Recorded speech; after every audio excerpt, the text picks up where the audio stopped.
एक मारून टाकलं।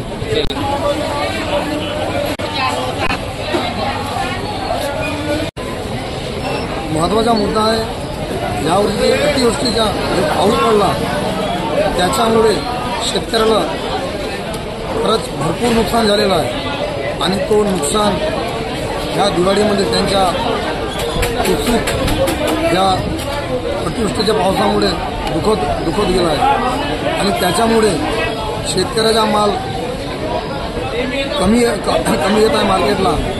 जर मार्केटला माल कमी येत आहे तर भावाची विक्री जास्त आहे, परंतु जे शेतकऱ्याचा जो माल उत्पन्न जेवढा व्हायला पाहिजे तेवढा उत्पन्न झालेलं नाही, म्हणून शेतकऱ्याला मोठा दुःखद संकट आलेलं आहे।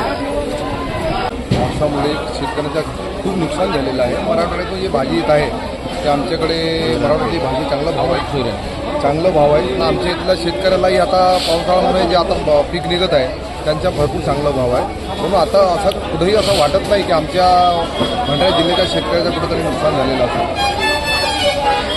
मागील वर्षीच्या हिशोबात आताही मार्केट चांगलंच आहे आणि रेट चांगलेच आहे।